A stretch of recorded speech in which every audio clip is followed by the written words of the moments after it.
Oke, selamat sore sahabat Mitra Wacana dan sahabat Kinasih dimanapun Anda berada. Hari ini Jumat 16 April 2021 kita ketemu lagi dalam sesi talkshow seri Ramadan untuk seri yang pertama.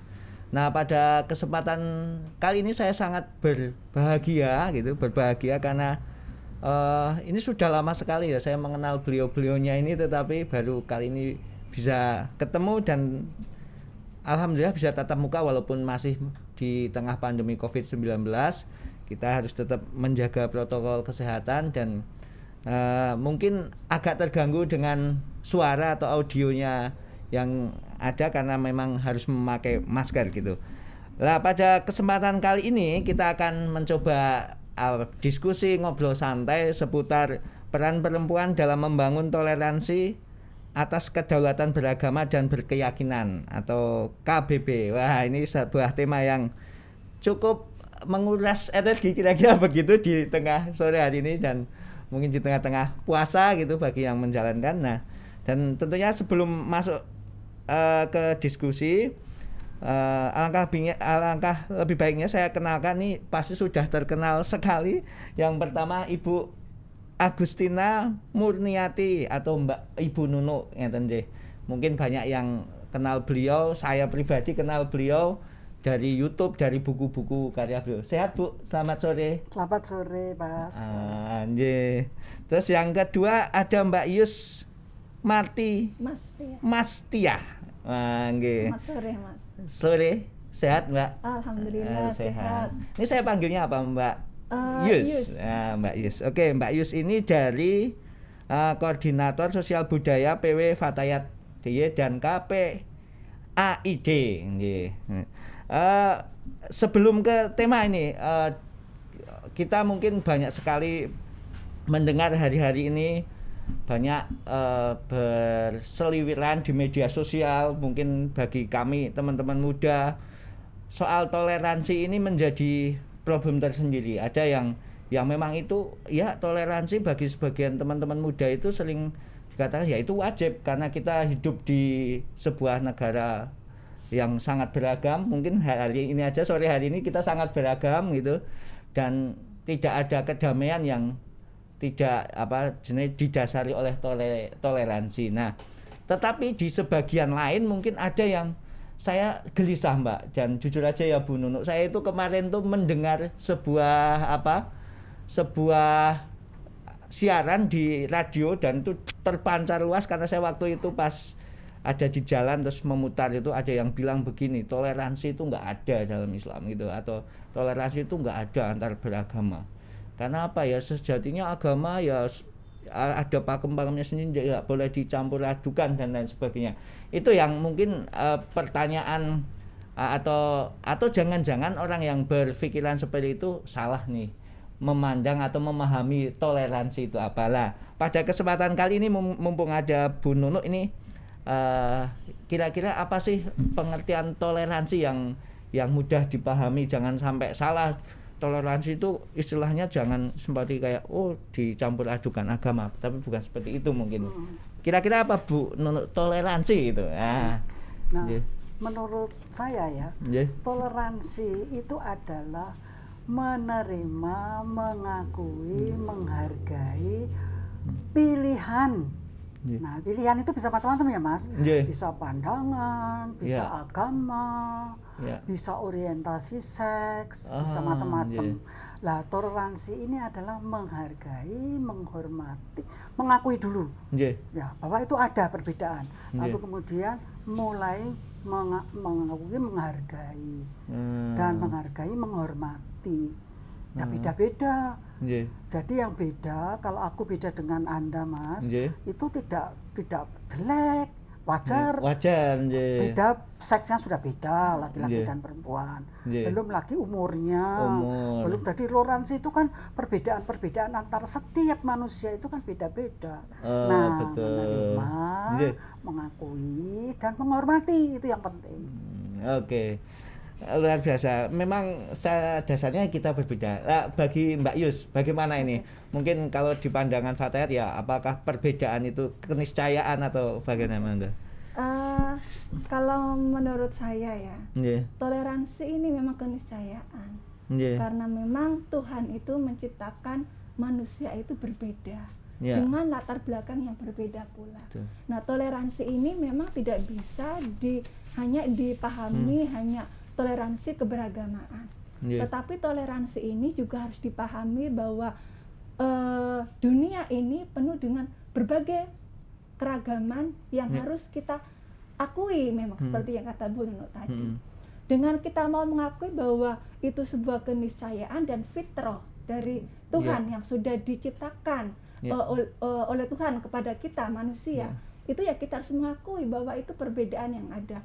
Baik dia perbedaan suku, perbedaan bahasa, perbedaan jenis kelamin, perbedaan agama, keyakinan dan sebagainya. Jadi ya mau tidak mau ya memang kita harus mengakuinya. Dan tidaknya sekedar mengakuinya saja, tetapi kita juga harus mengaplikasikannya dalam kehidupan kita sehari-hari dengan cara ya menghormati apa yang menjadi perbedaan itu, seperti itu, dengan menghormati hak-hak mereka. Nah, berarti sangat penting nih pengakuan itu, adanya perbedaan, kemudian penghormatan, mengakui, menghormati, kemudian menghargai segala perbedaan itu. Mungkin ini sih kebetulan saja kita sedang berbeda agama, misalnya Bu Nunu Katolik, Muslim. Apa sih korelasinya nih antara pengakuan itu terhadap masing-masing individu yang punya keberagaman agama? Apa sih yang kita ini di dunia ini memang jadi ketika ada kita bebas, kita berdaulat menjalankan ini jadi nyaman atau bagaimana Bu? Nah, sebenarnya kita harus memahami sebenarnya agama sendiri ya. Agama sendiri itu apa? Lalu kemudian sejarahnya. Nah, kita memang harus membedakan yang namanya agama itu kan sebenarnya kalau dari perspektif gender ya, itu kan usaha manusia di dalam hal ini membuat sistematis relasi manusia dengan sang Khalik yang tidak nampak itu dibuat sistematis. Tapi sebenarnya yang namanya relasi dengan sang Khalik itu kan sudah ada sejak dulu sebelum agama lahir. Jadi kan sebenarnya agama itu kan ada sejarahnya. Lahirnya kapan? Nah, sebelum ada agama, itu apakah dalam hal ini manusia itu juga belum berhubungan dengan sang Khalik? Itu sudah. Kalau kita melihat sejarah itu. Jadi itu kan sudah ada relasi. Lah karena perkembangan budaya, lalu relasi ini disistematikan. Lalu muncullah agama. Nah, memang lalu agama yang agama yang diakui sebagai formal itu agama Abrahami. Nah, sehingga dengan Abrahamik itu sudah Bapa itu sudah, lalu agama yang bukan itu kayaknya itu tidak diakui sebagai agama, kayak gitu loh. Padahal relasi antara manusia dengan sang Khalik itu masih tetap ada. Walaupun ya itu nanti yang disebut dengan kepercayaan. Seperti itu. Nah, ini yang membuat kita itu lalu menjadi berbeda-beda itu karena ada sistematis yang dibuat beda-beda. Memang agama itu beda. Tapi sebenarnya relasinya tetap sama. Relasinya dengan sang Khalik. Dasarnya ya intinya itu tetap sama. Tapi lalu karena sistematikanya tadi beda-beda, ya lalu ibadahnya, lalu segala macam aturan-aturannya itu yang beda-beda. Nah, oke, menarik sekali nih Bu Nunu. Berarti kalau bicara toleransi dalam beragama ini, apakah ada batasnya gitu? Misalnya batasnya yaitu tadi karena ini sudah tersistematiskan, misalnya yang Katolik, yang Buddha, yang Hindu gitu. Batasannya seperti apa? Misalnya kita mengaplikasikan toleransi beragama gitu. Ya. Apalagi itu yang agama resmi ya, yang Mas tadi sebutkan. Tapi kan ada misalnya kejawen. Ya, atau misalnya dalam hal ini itu yang lalu Sunda Wiwitan misalnya begitu yang tidak diakui sebagai agama. Tapi kan mereka meluknya ini kan mereka tetap membuat relasi dengan sang Khalik. Ya, Mereka mempunyai cara sendiri, Nggih. membuat aturan sendiri, hanya tidak diakui. Nggih. Karena mungkin itu tidak termasuk yang Abrahamis tadi, Abrahamis nggih. tadi. Nah, lalu itu yang sebenarnya kalau toleransi itu ya tadi mengakui. Bahwa mereka ada. Nah, mereka Nggih. ada. Ya. Dan kita kan ketemunya sama karena ketemu berrelasi dengan sang khalik. Nggih. Sama. Hanya aturannya beda-beda. Nggih. Lalu kemudian untuk toleransi itu ya dihargai, dihormati. Betul. Kalau Mbak siapa itu tadi ya, Yus. Muslim, dia mempunyai cara ibadah yang beda dengan saya, tapi saya hormati, saya hargai, Nggih. saya akui karena ada memang beda. Dan itu tidak perlu dipertentangkan loh, beda-beda kok. Seperti Memang itu loh. Nah, sunatullahnya seperti itu. lalu mengakui. Lah, mengakui itu kan berarti dalam prakteknya Nggih. ya misalnya pas kita ketemu, Nggih. lalu aku tahu bahwa dia harus sholat 5 kali sehari Nggih. pada jam-jam tertentu, ya saya bisa mempersilahkan, Mbak, ini sudah saatnya asar, sudah saatnya. Nah ini kan aku tahu. Nggih. Lah untuk bisa menganu kan mengetahui ini. Dan yang penting sebenarnya untuk itu adalah relasi personal. Kalau ada relasi personal, Nggih. ya itu lalu ketemu. Saya dengan Anda tadi Betul. bisa ketemu karena apa? Mungkin relasimu dengan sang khalik, dengan relasi dengan sang khalik, saya dengan sang khalik itu ketemu menempuhkan kita, sehingga kita itu sama-sama gitu bisa ngomongnya bisa enak, Nggih. bisa mengakui. Nggih. Kayak gitu loh. Ya. Mungkin juga, oh ya hari Minggu ibu mesti ke gereja, ibu nanti rapatnya setelah gereja saja ya, misalnya kayak gitu loh. Enak. Nggih. Dalam praktek kan seperti itu. Nggih.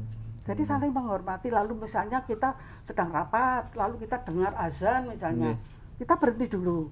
Oke. Seperti ini. Iya. Jadi dalam hal ini silakan. Hmm. Jadi makanya lalu untuk ini itu sebenarnya prakteknya ya, saya sendiri kalau mempraktikkan misalnya kita campuran gitu ya dari berbagai agama dan kepercayaan. Lalu kita mau berdoa. Ya, lalu kita kan biasanya kita gitu, mari kita berdoa menurut kepercayaan masing-masing gitu ya. Yeah. Nah, kalau menurut saya itu doa sendiri-sendiri. Bukan doa bersama. Kalau doa bersama itu sekarang siapa yang mau memimpin doa? Nah, kalau Anda mau memimpin doa secara muslim, silakan mimpin. Aku mendengarkan. Kalau Anda mempersilahkan saya, Bu, silakan memimpin cara agama Katolik. Aku berdoa secara agama Katolik, Anda mendengarkan. Dalam prakteknya begitu. Jadi itu berdoa bersama artinya. Tidak berdoa sendiri-sendiri. Betul. Ya. Oke, mungkin menarik sekali nih. Mbak Yus, ada nggak sih ini praktek atau pengalaman Mbak Yus sendiri soal toleransi yang terus benar-benar toleransi itu penting loh ini untuk mengakui kemerdekaan beragama, kemerdekaan atau kedaulatan beragama ngeten niku, Mbak. Pengalamannya ini sangat menarik sekali. Ketika saya harus memperkenalkan juga kepada anak-anak saya. Kebetulan saya juga aktif di Serikandi Lintas Iman. Jadi di situ berkumpulnya komunitas perempuan dari berbagai lintas iman maupun kepercayaan. Nah, di situ pertama memang ya kalau kita tidak tadi seperti katakan Bu Nunu tadi tidak personal tadi ya, itu tidak kuat, itu juga tidak akan nyambung gitu. Nah, di situ pertama memang kan kalau kita tidak tahu tentang agama, bahwa agama dia berbeda, agamaku berbeda, itu kalau kita tidak tahu akan muncul curiga-curiga gitu. Pertama muncul curiga gitu, prasangka. Agama itu kayak gini, agama dia kayak gini. Tapi ketika saya masuk di situ dan saya belajar tentang keberagamaan, tentang keberagaman, ternyata kita itu menuju satu titik yang sama, yaitu Sang Khalik. Walaupun secara syariat itu berbeda, seperti itu. Nah, di situ saya juga mengajak anak saya ketika ziarah lintas iman. Anak saya ajak ke gereja dan dia bertanya, "Ma, itu siapa?" gitu. Waktu itu lihat gambar salib. Oh, itu Yesus gitu. dan saya beri kesempatan dia untuk ngobrol juga dengan para suster, sehingga dia mengenal bahwa oh ternyata ajaran, supaya dia sejak kecil itu tertanam bahwa kita berbeda, tapi bukan untuk bukan untuk dipermasalahkan, bahwa kita itu punya satu tujuan loh, yaitu menuju sang Khalik, walaupun jalannya itu berbeda. Kemudian jalannya yang Kristen harus ke gereja, jalannya yang Muslim ke masjid, yang saya ini yang ke pura dan sebagainya, itu berbeda kan, tapi tetap satu. Nah, saya melihat bahwa ini penting buat saya khususnya, dan juga buat anak saya, dan juga buat generasi muda yang akan datang, supaya apa? Supaya tidak ada prasangka-prasangka yang dengan prasangka ini nanti akan menjadi sebuah hal yang negatif buat tumbuh kembangnya toleransi di Indonesia. Oke. Berarti dimulai dengan mengenalkan keberagaman itu sendiri. Betul. Oke, ini. Ya, ini ada teman misalnya, kalau bicara soal toleransi agak tinggi gitu, karena bagi beberapa teman meyakini nanti kalau bertoleransi, sering berkunjung, sering berteman dengan orang yang berbeda, jangan-jangan kita ngikut. Nah, jangan-jangan nanti kamu ngikut ke sana. Jangan-jangan. Nah, pengalaman Bu Nunu kan memeluk Katolik sudah lama, terus temannya mungkin banyak yang Muslim, Mbak Yus juga iya. Apakah itu berpengaruh ini secara personal? Terus apakah saya kok nilai-nilainya mungkin tambah tidak begitu taat atau apa? Monggo. Kalau kalau menurut pengalaman saya, yang mengikut itu adalah orang mengikuti itu kan karena melihat kesaksian ya. Kesaksian itu apa? Apa yang diperbuat dan yang dikatakan itu sama. Lalu kemudian bilang cinta kasih, gitu. Nah, lalu kemudian juga perilakunya juga seperti itu. Nah, biasanya ngikutin itu karena itu. Aku punya pengalaman dalam hal ini. Itu ketika mendampingi kawan-kawan muda di Kulon Progo. Nah, lalu kemudian mungkin mereka salah satu iya itu mungkin melihat lihat saya perilakunya dan juga teman-teman saya gitu toh. Dia itu mau ikut Katolik. Tapi aku bilang, selama aku di sini kamu jangan jadi Katolik. Tapi kamu mengikuti apa yang diperbuat. Malah saya mengatakan begitu. Karena dalam hal ini memang timbul nanti kristenisasi. Padahal sebenarnya dia ngikuti itu karena apa? Karena dia melihat perilakunya, kok omongannya sama, perilakunya sama.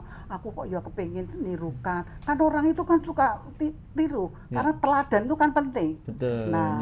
Sebenarnya itu. Tapi karena kalau iman dari rumah kan biasanya dari keluarga ya. Saya dari Katolik seperti ini kan juga karena keluarga Katolik ya.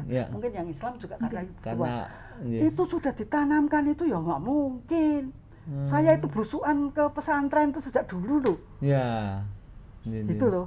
Ya nggak mungkin berubah kalau itu memang dalam hal ini iman, karena iman ini kan ada ajarannya sendiri-sendiri, seperti iman saya mestinya ya. Itu kan percaya Allah itu menjelma menjadi manusia dalam diri Yesus. Nah, itu kalau sudah tertanam. Ya itu tidak akan goyah toh. Walaupun temanku sekarang jadi dalam hal ini malah justru dipertanyakan ketika kamu takut berrelasi, komunikasi, berbaur dengan orang yang berbeda dengan kamu, tahu tuh dipertanyakan, lho kowe iki piye to gitu ya. Imanmu piye to gitu ya. Betul. Kalau Mbak Yus sendiri nanggapinya gimana ini? Saya dulu juga pernah, karena saya dulu pernah ke gereja itu datangin teman saya yang kebetulan dia sedang menikah. Jadi saya datang ke sana. Ketika saya juga foto ketika bersama dengan teman-teman yang lintas iman, terus di belakangnya ada salib. Saya kadang taruh status ya gitu.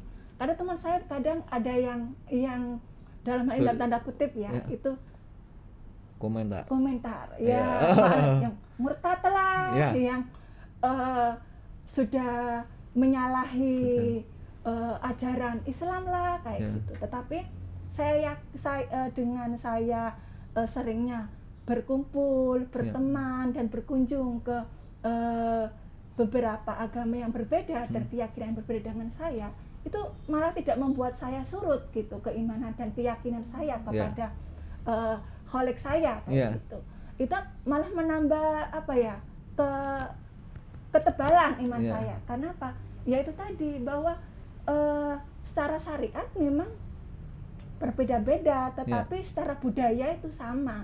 Nah, kalau kita punya keyakinan yang itu sudah tertanam tertanam secara kuat, ya kita tidak akan terpengaruh dengan ajaran-ajaran yang baru yang kita pelajari ataupun kita lihat dan sebagainya.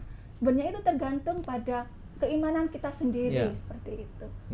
Bukan berarti kalau kita berkumpul dengan orang yang berbeda, berkumpul dengan terus pergi ke tempat ibadah yang berbeda dengan kita juga kan satu kita juga tidak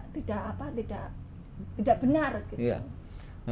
Berarti memang sebenarnya kalau kita mempunyai toleransi yang tinggi itu sebenarnya tidak berdampak secara terhadap keimanan kita, bahkan mungkin ya lebih menebalkan itu tadi ya. Oke, terus ini Mbak, mungkin saya ke Mbak Yus, apakah jadi penting gitu ketika ayo misalnya mengajarkan anak tadi ya, itu poin yang mengajarkan anak background mungkin kita muslim gitu, terus harus dikenalkan dengan keberagaman yang berbagai ke gereja, ke macam-macamnya itu. Poinnya adalah apa sih tantangan terbesar gitu ketika menjelaskan pada anak atau saudara dengan segala perbedaan yang ada ini? Tantangannya adalah dalam hal ini memang kita harus bisa mengikuti sesuai dengan perkembangan tumbuh kembang anak. Karena kadang apa yang kita sampaikan itu belum dicerna dengan anak dengan baik. Nah, biasanya memang lebih pada perilaku tadi, keteladanan. Karena ibu itu kan secara lahiriah itu kan punya kedekatan dengan anak ya, sehingga dia mudah untuk mengajak anak itu berdiskusi tentang toleransi, memasukkan nilai-nilai toleransi juga akan lebih mudah. Nah, di situ saya tantangannya adalah dari teman anak-anak saya juga gitu. Karena ternyata ketika pernah satu kali waktu itu lagi hitnya kasus hoax itu yang waktu itu anak saya itu kan masih kelas 5 SD ya. Dan dia satu-satunya yang tidak ikut arus menyalakan Basuki Purnomo. Basuki Purnomo ya. Jadi tidak menyalahkan. Anak saya malah heran dengan sikap teman-temannya. Kenapa sih teman-teman saya kok menyalahkan dia? Kenapa sih teman-teman saya kok mengatakan bahwa dia tidak akan mendapatkan surga? Nah, memang surga itu siapa yang menentukan? Gitu. Apakah manusia? Seperti itu. Kan Tuhan kan yang punya kewenangan itu kan Tuhan. Kenapa teman-teman saya mengatakan bahwa dan gurunya itu juga mengatakan bahwa dia seorang begini, seorang kafir dan sebagainya tidak berhak untuk mendapatkan surga. Itu tantangan tantangan buat saya sebagai orang tua untuk menjelaskan kepada anak saya dengan memakai bahasa anak-anak yang kelas 5 SD gitu. Nah, karena apa? Di sisi lain, di sisi keluarga saya menanamkan toleransi, tetapi di sisi lain di lingkungan dia bermain dan sekolah mendapatkan nilai-nilai yang bertentangan, yang kontradiktif dengan nilai-nilai yang kita ajarkan. Nah, itu tantangan yang paling berat sehingga kadang kita juga harus sering mengkonter apa yang diterima anak-anak itu di luar jangkauan saya sebagai orang tua, karena kan tidak mungkin ya saya mengawasi anak saya selama 24 jam seperti itu. Sehingga di sini memang dibutuhkan dibutuhkan sebuah kedekatan dengan anak untuk mengkonter nilai-nilai yang masuk yang bertentangan dengan nilai yang kita ajarkan. Oke. Berarti memang tantangan kita besar kan? Betul. kira-kira nih Bu Nunu, apa sih kiat-kiat yang mesti kita tumbuhkan, kita jaga untuk merawat toleransi itu? Misalnya tadi soal kedaulatan pilihan beragama dan lain sebagainya. Mau apa sih kiat-kiat yang mesti kita jaga agar ya itu tadi toleransi kemudian berujung pada perdamaian atau kedamaian ataupun ya saling teposlilo di lingkungan kita gitu. Monggo. Nah, seperti itu saya mendukung penuh ya tadi ya Mbak, bahwa tantangan itu dari luar. Nah, sekarang yang bertugas di luar seperti saya sendiri itu mempunyai PAUD ya. Nah, pendidikan usia dini ini sangat penting. Nah, lalu pada saat dini karena balita ya, balita itu mulai sebenarnya makan segala itu sudah harus dikenalkan keberagaman makanan itu sudah harus seperti sebelum balita itu ya. Karena apa? Karena enzim itu tumbuh pada diri tiap manusia itu pada balita. Jadi sebanyak-banyaknya. Demikian juga tentang pendidikan. Apalagi kalau kita menurut ahli pendidikan perkembangan itu ya, sejak dalam rahim pun itu ibu ini juga mempunyai peran sangat penting bagi pendidikan si anak. Nah, pendidikan ini yang tadi khususnya dalam usia dini ini yang harus disadarkan lalu langsung dengan contoh-contoh konkret tentang pluralitas. Karena pluralitas itu realitas. Ya. Nah, realitas itu kan tidak bisa dipungkiri. Betul. Nah, itu harus sudah mulai dikenalkan. Jadi Ya. seperti contoh di PAUD kami ini, mulai dari binatang yang macam-macam, mulai dari bangsa yang macam-macam, mulai dari agama dengan kepercayaan yang macam-macam, itu mulai dikenalkan. Nah, kalau dari dini itu sudah dikenalkan ya toh.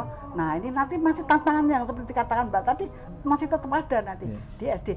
Ada kok murid saya dulu di PAUD ya, baik-baik. Tapi setelah di SD lalu mulai agamamu apa? Kalau agamamu ini sudah mulai begitu. Jadi memang peran guru itu sangat penting. Nah, seperti tadi ya, orang tua itu mengendus-endus ini loh. Nah, itu. Bagaimana sih anak-anakku ini mendapatkan informasi ini penting. Karena ya sekarang kan banyak kecolongan tuh orang tua banyak yang kecolongan. Medianya banyak sekali. Nah, apalagi seperti Anda katakan tadi bahwa sekarang yang namanya pendidikan melalui media sosial saja banyak sekali. Ya toh sudah nutup, sudah dengan laptop saja, ya dia sudah dapat macam-macam pengaruh. Nah, ini yang sebenarnya orang tua itu juga mesti memperhatikan itu karena benar di rumah dididik baik tapi mendapat pengaruh dari luar. Nah, menurut saya ya itu tadi penyadaran ini harus ditanamkan sejak dini. Lalu kemudian diikutin prosesnya, apalagi remaja ya Mbak. Remaja ini kan sekali. Labil sekali ya pengaruhnya mudah dengan kali itu. Oke. Sahabat Mitra dan sahabat Kinasih dimanapun berada, asik sekali ngobrol kita. Tapi ini baru setengahnya. Kita simpan di sesi berikutnya. Kita break dulu kurang lebih 4 menit untuk mendengarkan pesan-pesan berikut ini. Terima kasih.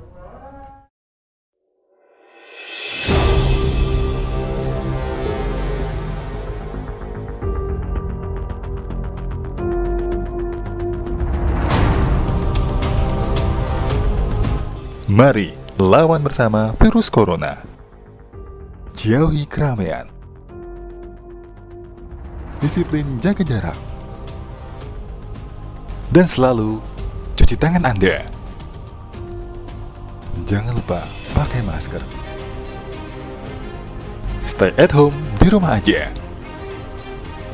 Pesan ini dipersembahkan oleh Mitra Wasana.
Waalaikumsalam.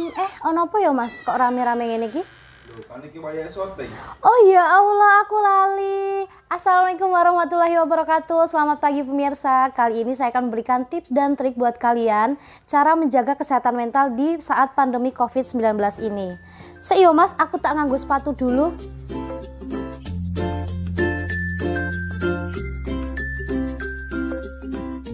Teman-teman tahu nggak sih, menjaga kesehatan mental pada saat pandemi COVID-19 ini sangat penting loh.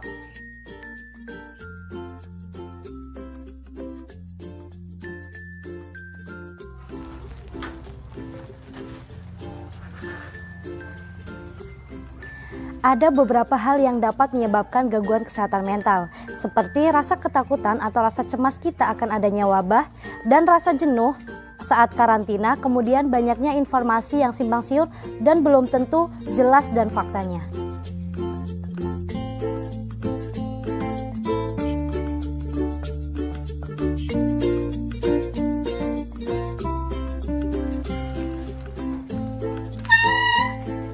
Gak jarang itu semua dapat mengganggu kecemasan serta mengganggu kesehatan fisik dan mental. Nah, apa aja sih langkah-langkah yang harus dilakukan untuk mengatasi kesehatan mental pada saat COVID-19 ini? Yuk ikutin terus!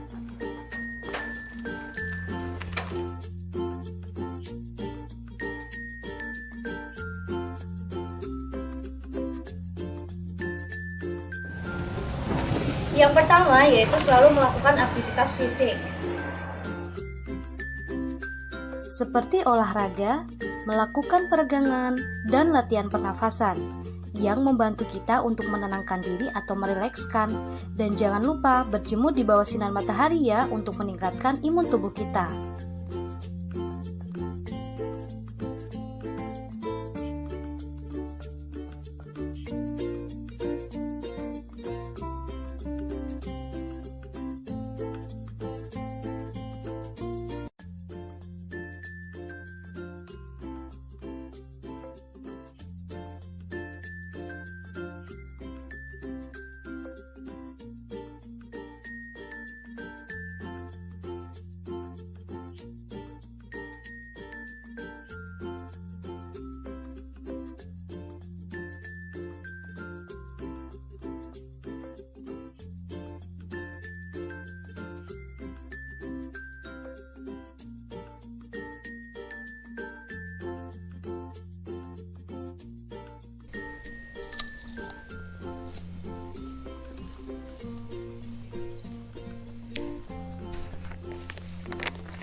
Nah, buat teman-teman, tips yang kedua yaitu selalu mengonsumsi dan memperbanyak makanan yang bergizi. Asupan nutrisi yang cukup juga dapat menjaga kesehatan mental loh, baik secara langsung maupun tidak langsung.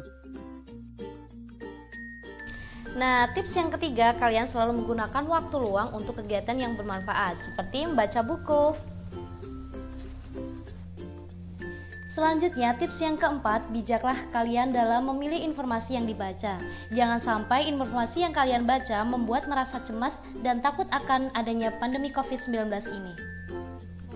Atur waktu kamu untuk menonton film, membaca, dan mendengarkan berita mengenai pandemi COVID-19. Meski begitu, jangan menutup diri sepenuhnya dari informasi yang penting ya. Dan jangan lupa, dapatkan informasi mengenai pandemi dari sumber yang terpercaya. Iya Bu, Assalamualaikum. Sehat-sehat selalu ya. Nah, tips yang terakhir yaitu selalu menjaga komunikasi dengan keluarga maupun kerabat dekat. Berikut tips dari saya untuk teman-teman selalu jaga kesehatan dimanapun dan kapanpun. Terima kasih, see you. Wassalamualaikum warahmatullahi wabarakatuh.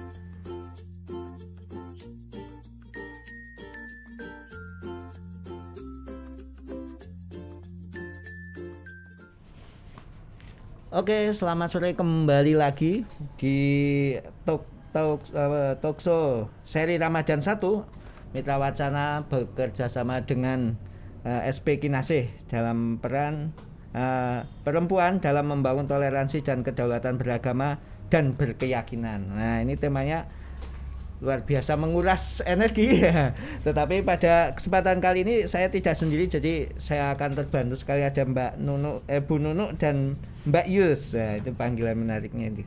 Dan tadi kami sudah berbicara banyak sahabat mitra dan sahabat Kinasih soal toleransi. Akan tetapi kalau kita ingat-ingat, misalnya ini saya mengutip dari riset Setara Institute, sejak bulan November 2014 sampai 2019 telah terjadi 846 peristiwa pelanggaran kebebasan beragama dan berkeyakinan dengan 1060 tindakan. Artinya terjadi 14 peristiwa dengan 18 tindakan pelanggaran kebebasan beragama dan berkeyakinan dalam 5 tahun terakhir. Jadi kalau kita lihat tadi perspektifnya Bu Nunuk dan Mbak Is, kayak nggak ada masalah.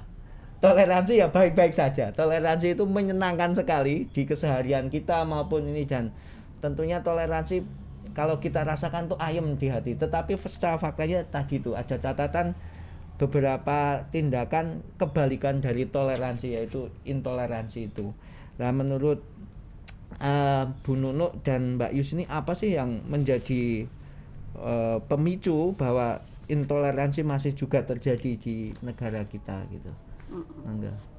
Mungkin dari Bu Nunuk dulu. Ya, kalau menurut saya itu saya tuh punya pandangan. Ini pandangan saya sebagai feminis ya. Yep. Sesuatu itu terjadi itu adalah akibat dari sebuah sebab. Jadi tidak mungkin ujuk-ujuk terjadi itu. Ujuk-ujuk terjadi intoleran. Ya. Itu saya juga tidak. Maka dari itu perlu kita telusuri sebabnya. Ya. Mengapa kok marah? Ya. Nah, kalau kita telusuri sebelumnya, keluarga saya itu, sepupu saya itu muslim semua, haji semua. Dan tidak ada masalah seperti ini. Berapa tahun yang lampau nggak ada. Nah, kalau itu terjadi itu karena apa? Nah, ini mesti ada sebabnya terjadi itu. Nah, lalu kemudian itu tadi orang itu kan bisa dipengaruhi oleh lingkungan. Nah, lingkungan yang punya kepentingan ini mempengaruhi. Konflik-konflik itu kalau menurut saya itu dibuat kok. Supaya apa? Ada kepentingan. Kalau konflik itu nanti siapa yang diuntungkan. Nah, kita-kita yang menjadi pelaku konflik ini nggak nyadar bahwa sebenarnya kita itu sebagai wayang yang sedang dimainkan oleh dalang. Nah, padahal kita juga nggak sadar, karena misalnya intoleran itu kan terjadi jika ada istilahnya itu ya, mayoritas kebanggaan mayoritas misalnya seperti itu. Lalu juga ditanamkan kebencian-kebencian, kejelekan-kejelekan dari yang lain. Aku dan kamu itu dipertentangkan. Nah, tapi ini kan ada yang membuat.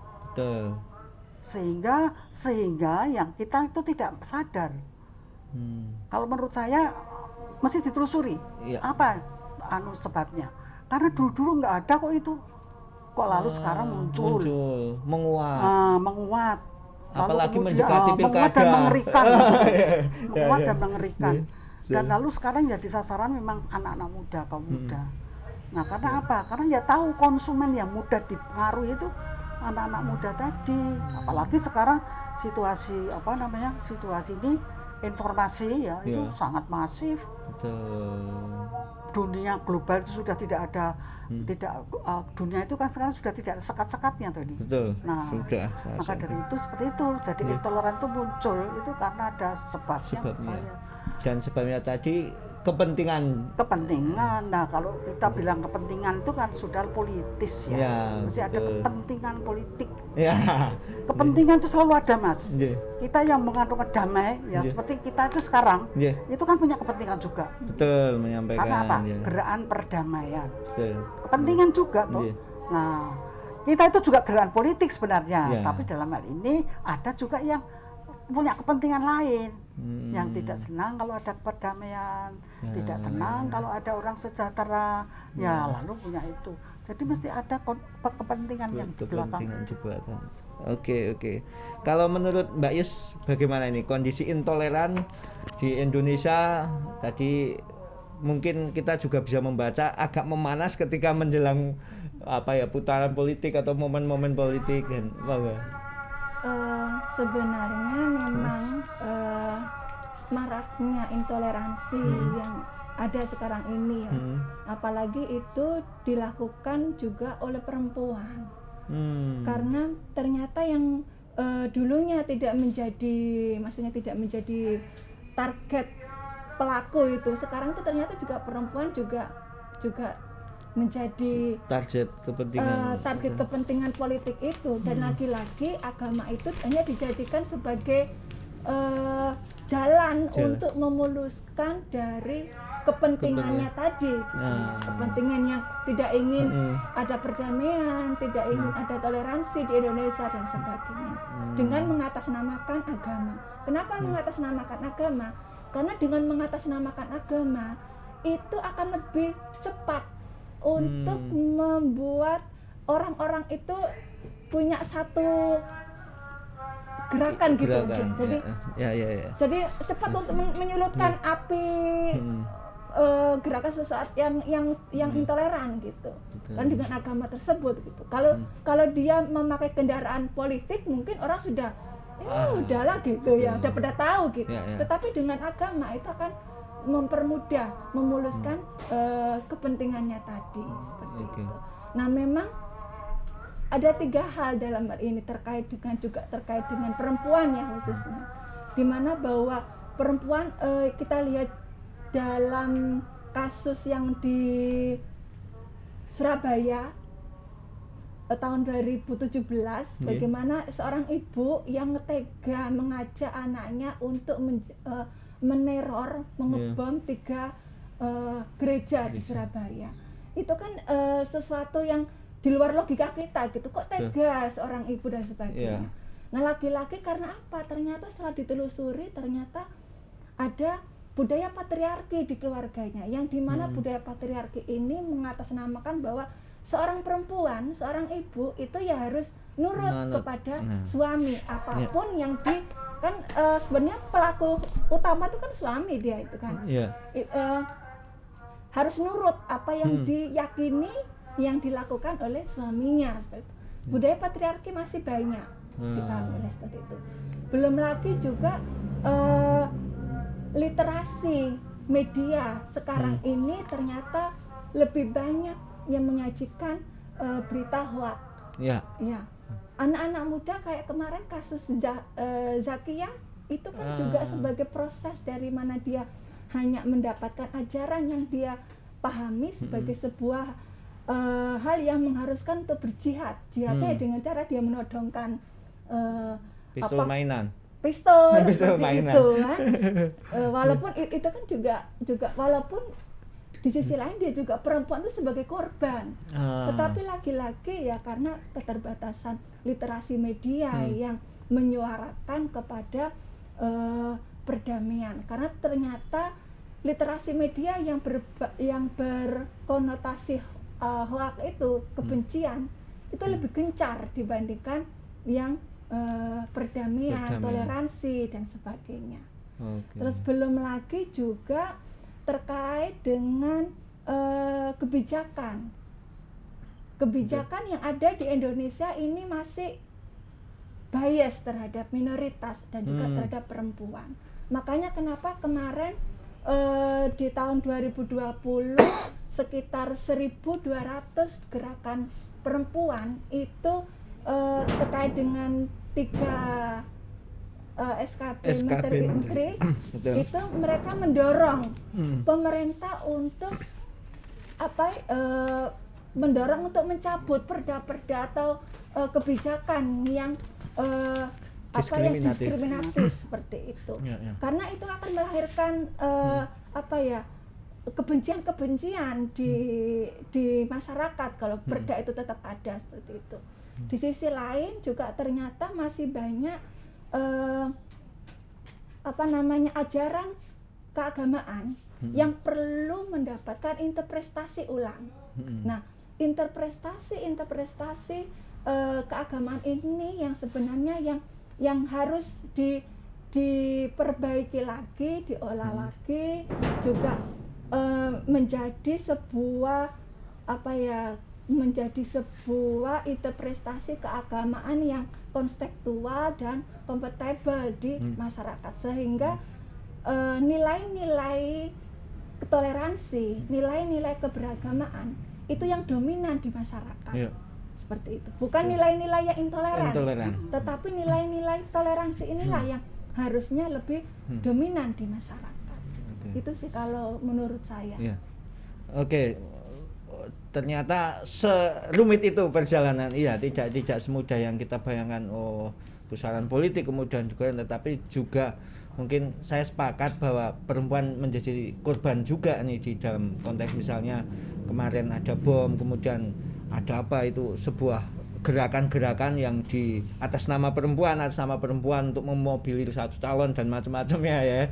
Nek bahasa netizen itu yang nyinyir gitu dan macam-macamnya. Nah, menurut ibu ini kira-kira sebenarnya posisi perempuan ini di mana sih di apa antara masalah intoleransi di Indonesia? Apakah memang perempuan ini menjadi korban dari keintoleran atau sebenarnya kita bisa kok punya peran yang signifikan juga nih dalam mengikis intoleransi gitu? Nah, ini kan sejarah manusia ya. Sejak budaya patriarkat lahir, ya, itu kan yang namanya posisi perempuan itu kan subordinat. Lalu budaya patriarki lah. Ketika budaya patriarki ini lahir, kemudian anaknya lahir. Artinya struktur dari relasi timpang yang perempuan itu sudah disubordinatkan oleh budaya patriarkat, itu bertambah-tambah lapisan bintangnya ketika terjadi feodalisme, terjadi kapitalisme. Apalagi sekarang ini yang namanya kapitalisme kan merajalela. Sehingga perempuan posisi subordinat itu sudah berlapis-lapis dalam hal ini. Nah, dalam beragama pun itu kan juga seperti tadi tafsir ya.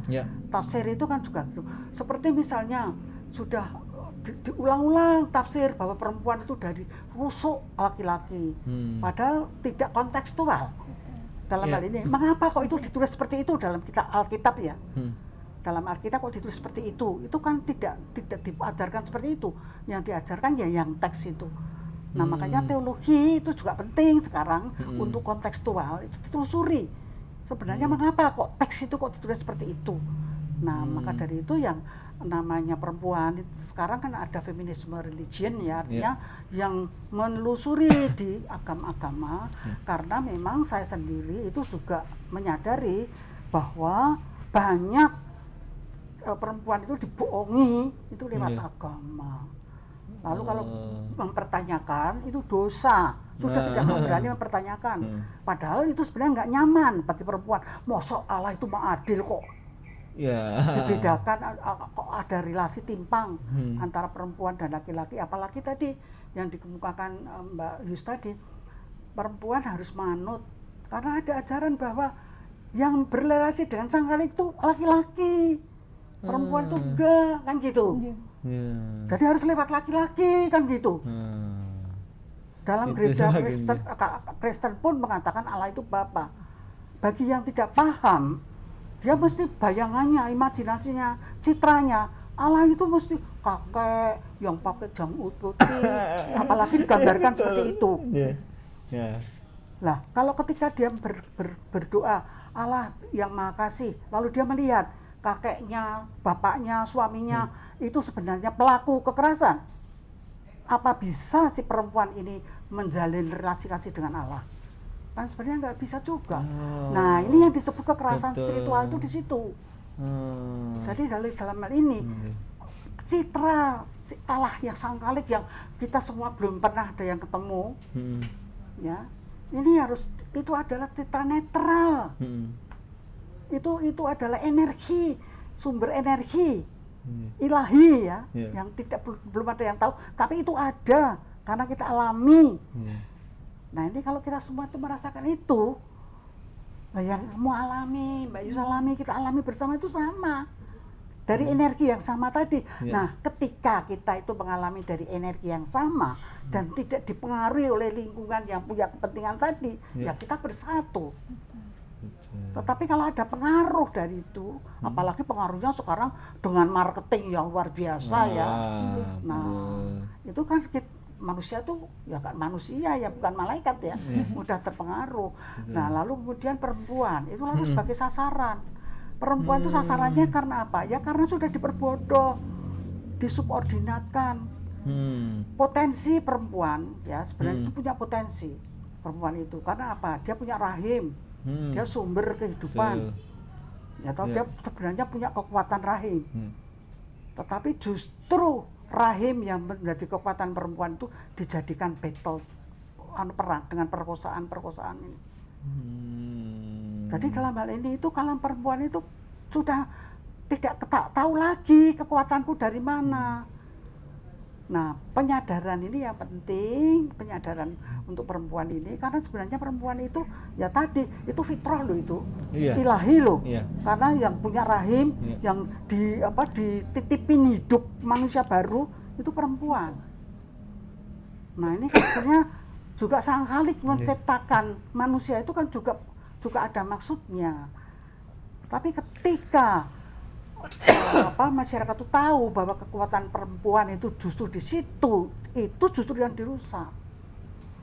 Jadi coba kalau dilihat perang di mana-mana, perkosaan. Pengalaman saya kerja di Komnas Perempuan ya, ketika di Timur Timur, di Papua, di Aceh, perkosaan. Jadi kalau mau mengalahkan mengalahkan musuh, itu istrinya, anaknya perempuan itu diperkosa. Laki-laki marah kalau sudah begitu. Betul. Nah, jadi dalam hal ini itu perempuan itu menjadi korban. Tapi kita tidak bicara perempuan terus jadi korban, karena dia punya kekuatan. Nah, makanya sebenarnya solidaritas perempuan ini kan menyadarkan perempuan itu tuh menyadari kekuatan feminisnya ini. Nah, kekuatan feminisnya ini harus sadar lah. Ini kan perlu sadar bahwa perempuan itu jadi korban, ditindas, diperlakukan tidak adil. Ini secara sistematis dan universal. Ini harus disadari. Sistematis itu di mana-mana sama ini polanya. Nah, maka dari itu penyadaran perempuan ini penting. Nah, cuma dalam hal ini penyadaran itu juga bisa di kepentingan yang lain, seperti yang tadi dikatakan untuk jadikan teroris. Begitu. Tergantung kepentingan ini. Ya memang lalu memang menjadi militan ya, teroris militan perempuan itu. Itu kalau dia coba itu lihat ketika zaman Orde Baru itu perempuan dijadikan komunikator. Kalau ada pupuk datang, sekarang PKK itu semua, lalu dia yang karena itu memang perempuan seperti itu. Sasaran dagang. Misalnya konsumtif sasarannya juga perempuan. Nah, ini kan sebenarnya musuh-musuh yang menyasar perempuan itu tahu kekuatan perempuan itu ada di situ lah. Maka dari itu kan gerakan-gerakan feminisme ini sebenarnya melawan untuk mengajak perempuan-perempuan itu menyadari kekuatannya. Nah, memang kekuatan ini kalau menurut saya itu adalah dasarnya spiritualitas tadi. Dan spiritualitas harus dibedakan dengan agama. Spiritualitas itu relasi langsung dengan Sang Khalik. Tiap individu beda-beda. Kita punya relasi langsung dan itu merdeka. Itu daulat. Betul. Jadi aku sendiri oleh ibuku dipaksa dengan tanda petik ya. Karena dulu saya lahir lalu dipermandikan jadikan Katolik. Itu sebenarnya kan ajaran agama. Aturan agama. Kalau sebenarnya harusnya kan disuruh milih. Dia diajari terus nanti kalau sudah besar kamu mau agama apa kan gitu kan. Nah, jadi dalam hal ini itu kan memang agama-agama ini juga seperti itu. Nah, maka dari itu dalam hal ini kembali kepada perempuan tadi. Bagaimana sebenarnya kita potensi perempuan itu mau diarahkan kemana? Mau ke perdamaian apa itu. Nah, makanya gerakan perdamaian itu juga banyak dilakukan oleh perempuan. Saya banyak pengalaman ya ketika saya ditugaskan Komnas Perempuan, seperti konflik di mana itu di Kalimantan ya, Madura sama Sambas itu ya. Itu juga siapa yang buat perdamaian? Perempuan. Dan caranya bagaimana? Ini si perempuan dari orang-orang Madura ini mempunyai buatan tenun. Nah, lalu kemudian bahannya itu dari orang Sambas. Ya. Padahal itu pisah karena sudah dipisahkan oleh pemerintah. Pemerintah kan kalau konflik mudah dipisahkan saja kan. Ya. Tidak menyelesaikan konflik, Betul. tapi cuma mindahkan itu. Mindahkan. Tapi siapa yang menjalin perdamaian? Si perempuan yang tenun tadi membeli bahan tenun di perempuan Sambas. Itu berjalan terus. Akhirnya suami-suami itu, kamu kok dengan begitu? Akhirnya mereka itu juga mengajak keluarganya. Betul. Akhirnya dua yang dipisahkan di pertentangan tadi konflik itu Ya. akhirnya lama-lama menjadi satu. Ya. Siapa yang pelakunya? Perempuan yang tenun tadi. Itu satu pengalaman. Pengalaman saya banyak tentang hal itu. Ketika aku ditugaskan di mana itu Manggarai misalnya. Ya. Konflik seperti itu. Perempuan yang menjadi pendamai. Jadi tinggal tadi ya kekuatan Ya. perempuan itu bisa juga diarahkan untuk menjadi teroris yang militan, tapi juga sebenarnya bisa menjadi agen perdamaian. Oke. Menarik sekali pembicaraan kita ini sampai batuk-batuk karena ternyata sudah 1 jam kita berbicara di sini dan 2 menit lagi kita akan selesai sebelum mengakhiri talkshow kita di peran perempuan dalam membangun toleransi atas kedaulatan beragama. Mungkin bisa Mbak Yus dan Bu Nunu untuk menyampaikan pesan-pesan kuncinya bagi kita semua agar mungkin kita bisa semakin menguatkan toleransi kita yang menuju ke kedamaian dalam beragama, bernegara, berbangsa dan bernegara. Monggo. Ya, kalau menurut saya sekarang ya itu kalau kita berteman Ya. itu berusahalah membuat relasi personal, memahami orang itu. Jadi dalam hal ini hilangkan dulu prasangka praduga negatif tinggi, tapi didalami dulu dalam hal ini. Ya tentu saja kalau yang sangat bertentangan ya itu musuh nanti ya. Tapi kalau kita berteman itu adalah menjalin relasi personal. Karena relasi personal ini seperti saling kunjung tadi ya. Misalnya aku ke pesantren. Ya. Dulu juga loh, kamu tuh orang itu kok ke pesantren nanti kalau ditusuk dari belakang gimana? Kalau ditusuk ya biar, mungkin aku mati di situ. Buktinya ya enggak. Iya. Nah, jadi dalam hal ini perkenalan relasi personal ini penting. Lalu kemudian itu menjadi nanti kelompok. Saya punya kelompok, Mbak Yus punya kelompok. Kita harus ketemu. Nah, lalu mengadakan acara-acara yang kemanusiaan di mana bisa ketemu. Jadi dalam hal ini yang dicari itu adalah yang sama. Dan Oke. yang tidak sama biarkan saja diakui, dihormati. Itu yang penting. Terima kasih. Monggo. Kalau menurut saya memang dalam hal ini ya kita memang harus dalam toleransi ini memang harus mengakuinya dan sekaligus juga menghormati segala apa yang perbedaan yang ada. Jadi kita menghormatinya, menghargai hak-haknya tanpa kita melanggengkan praduga-praduga yang prasangka-prasangka yang itu sebenarnya tidak 100% benar. Sehingga ketika kita menjalin hubungan dengan orang yang berbeda dengan kita bisa mampu menghargainya sebaik-baiknya. Karena yang perlu ditanamkan adalah bahwa kita diciptakan oleh Tuhan bukan untuk saling menyerang, tapi kita diciptakan Tuhan untuk saling kasih mengasihi. Itu saja dari saya. Oke, terima kasih Bu Nunu dan Sama-sama. Mbak Yus. Sama-sama. Tidak terasa sudah 1 jam kita ngobrol, banget asiknya. Mungkin masih banyak yang pengen saya gali dan teman-teman, tapi karena waktu dan yang tidak memungkinkan ini sudah 1 jam. Lupa maskernya pakai masker kain. Nah, terima kasih atas kesempatan. Kita akan jumpa di sesi berikutnya. Tentunya masih bersama Mitra Wacana dan SP SP Kinasih. Terima kasih, selamat sore, sampai ketemu lagi di sesi live streaming. Terima kasih.